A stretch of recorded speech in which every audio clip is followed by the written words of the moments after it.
A Folha divulgou esse final de semana uma reportagem a respeito do Bolsonaro e seu patrimônio. Todo mundo, o patrimônio milionário do Bolsonaro e tal, e todo mundo comentando por aí. Foi divulgado até na UOL esse negócio, né, que também faz parte do grupo Folha e tal, e aí começou as polêmicas, né? As polêmicas começaram. E dessa vez eu tenho que parabenizar o grupo Folha por essa reportagem, porque é talvez a reportagem mais imunda que eu já vi na mídia brasileira. Mais imunda e tendenciosa que eu já vi na mídia brasileira. Merece uma medalha de ouro, de número 1 do fake news brasileiro. Porque putz grila. Antes de falar disso, segundo o Diário do Brasil, eu vou deixar o link aqui na descrição, o Grupo UOL, da Folha de São Paulo, recebeu um aporte de mais de 225 milhões durante o governo petista. Coincidência ou não, o Banco BTG Pactual de André Esteves tem 5,9% de ações do UOL, a empresa do Grupo Folha. O grupo recebeu 225 milhões do Ministério da Ciência e Tecnologia durante o governo petista. De acordo com o portal oficial FINEP, que é uma financiadora pública de estudos e projetos, o UOL recebeu um aporte de mais de 225 milhões. A descrição do projeto consta como laboratório de criação de produtos para o mundo virtual, inovação na geração de soluções com agregação de valor. Por que o governo financiou um projeto de uma empresa que tem como sócio o banqueiro André Esteves? É o que pergunta o Diário do Brasil, vou deixar o link aqui na descrição. Então eles fizeram lá essa reportagem do Bolsonaro. Nossa, tá aqui a casa milionária do Bolsonaro. Isso aqui é a casa milionária do Bolsonaro. Tal. E eles já fazem isso há bastante tempo. Tentaram, né, arruinar com a reputação do Enéas, o mesmo discurso, é fascista, tal, não sei o quê. Você se lembra? Se não se lembra, veja aí. Em 1994, essa imprensa que aí está podre, completamente podre. Em 1994, essa imprensa me apresentava quase, desculpe, só por favor, como não concorrente. Até 15 dias antes eu não existia no cenário, não aparecia. E, no entanto, quando as urnas se abriram, eu fui o terceiro mais votado. O que saiu da urna, não tínhamos fiscal em nenhum lugar do Brasil.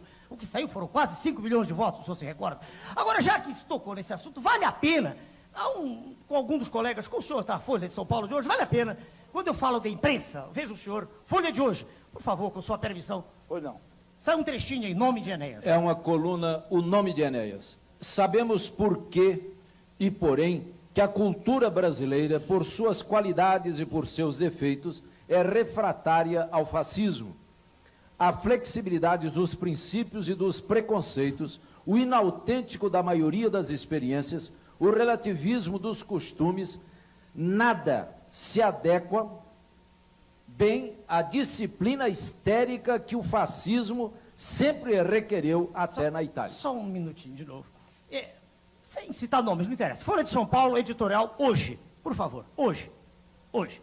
Agora veja, quando se fala sobre o meu nome, ou é achincalhe, ou é deboche, ou chama de fascista. É claro que se apresenta a figura do Dr. Enéas, professor de medicina, como uma piada. Porque nós não estamos ligados à classe pútrida, que aí está. Esse é o problema. Agora veja, o ilustre jornalista se esquece... Agora, deixa eu me dar uma só um parte. instantinho que ele Pois leu. não, Dou já não. para o senhor. Pois não. Ele leu só esse trechinho aqui que o senhor leu, adequa, né? Adequa, Veja, a população lê isso, não estou falando do povo. O Adequa povo não lê bem a jornal. disciplina. O povo não tem dinheiro para nada, nem para ler jornal, nem compra. Mas adequa. Será que o ilustre jornalista que ataca e que me usa epítetos, às vezes grosseiros, não aprendeu no seu curso primário que o verbo adequar é um verbo defectivo? Será que ele não aprendeu que não se diz adequa, que só se conjuga adequamos, adequais, nas formas arrisotônicas? Será que ele não aprendeu isso? Será que o ilustre diretor desse órgão não tem curso primário ou ele quer que todos nós tenhamos esse curso primário? Então pegaram o patrimônio do Bolsonaro e dos filhos, juntaram para falar, olha aqui, tem alguma ilegalidade nisso daqui, agora que aqui está ilegal. Né? Um patrimônio dos últimos 10 anos, aí fala, nossa, agora o preço de mercado é bem diferente do preço do negócio, o preço original do negócio. Se você viu uma casa 10 anos atrás, quanto essa casa custava? 40 mil reais. Essa casa hoje, 10 anos depois, custa quanto? 400 mil reais. Você sabe, o mercado imobiliário teve um boom. E aí a Folha de São Paulo tenta vender isso, tenta encaixar isso como se fosse algum tipo de irregularidade, alguma coisa absurda e anormal. Bolsonaro tem 30 anos de vida pública, 30 anos aí de vida pública, mais ou menos. Os três, cada um deles, ele e os filhos, tem um patrimônio de mais ou menos 3,7 milhões de reais. 3,7 milhões de reais para cada um, 30 anos, né, de vida pública, com um salário de 30 mil reais. Você acha que é absurdo conseguir um patrimônio desse? Você acha que é difícil, é um negócio fora do comum? Está aí evidência de um enriquecimento ilícito? Isso que a Folha de São Paulo faz é nojento mesmo. Hein? E ainda pegam o imóvel, por exemplo, como se fosse deles. Quando o Edu Bolsonaro veio aqui em casa, o Eduardo Bolsonaro veio dar uma entrevista aqui em casa, entre a entrevista nós estávamos conversando a respeito de financiamento. E ele falava assim, bicho, financiei a casa, o negócio está difícil, é realmente complicado de pagar. Então o cara tirando ali, né, da goela para poder pagar o negócio, porque é difícil, você sabe quanto é que está o preço do imóvel no Brasil, e o cara, ó, aqui ó, o patrimônio milionário dos caras, aqui o patrimônio milionário dos caras. Então 30 anos de vida pública, o cara não tem direito de ter nem uma casa, nem um apartamento, nem nada do tipo, não pode ter um carro. Né? Olha só aqui, carros no valor de 40 mil reais a 100 mil reais. Nossa, mas que carros caros, hein? Você compra um carro popular por quanto hoje? Quanto é que você compra um carro popular? Então, a assessoria do Bolsonaro manda essas explicações aqui que são divulgadas no antagonista. O auxílio moradia é verba facultada aos parlamentares não contemplados com imóvel funcional, criada pela mesa da Câmara dos Deputados em 1979, ato da mesa número 15/79. Sua finalidade é de custear a moradia dos parlamentares em Brasília que mantém residência em diferentes estados do país.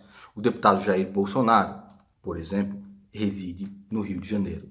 Tais apartamentos funcionais são de alto luxo, com 4 suítes cada um, os quais impõem pesados gastos para o Estado.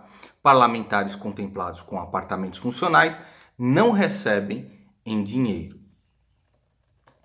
O deputado Jair Bolsonaro, assim como outros parlamentares não contemplados com apartamento funcional, recebe essa contemplação financeira destinada ao custeio de sua estada em Brasília.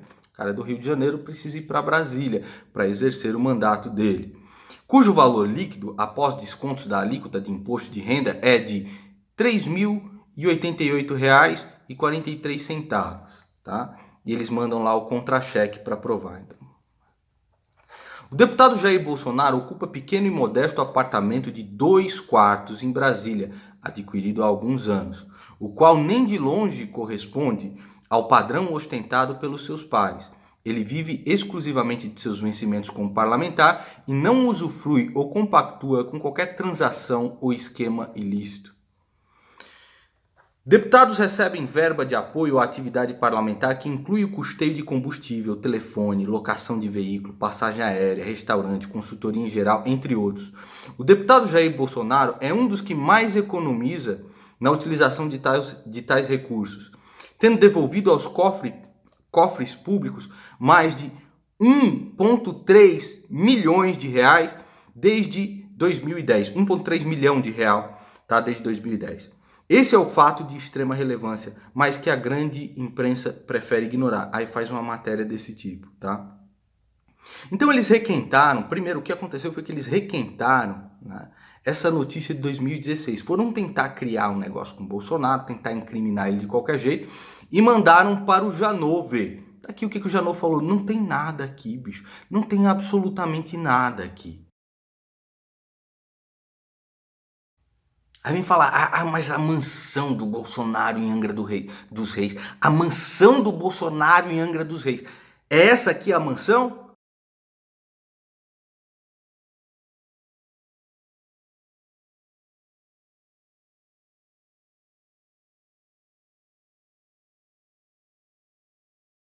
Você quer comparar, por exemplo, com a manchão do Mamão? Compare com a Manchão do Mamão, do garoto espertinho, aquele que diz: o YouTube nunca me deu nada, ele nunca me deu nada. Olha só a mansão do Bolsonaro que você acabou de ver comparada com a Manchão do Mamão.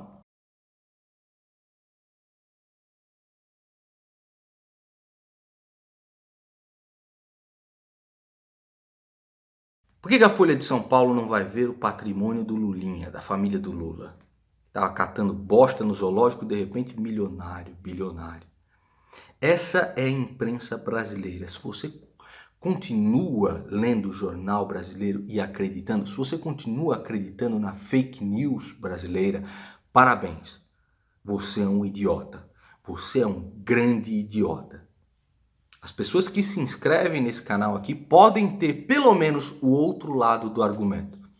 Mas enquanto isso, o Brasil continua refém da famosa fake news brasileira.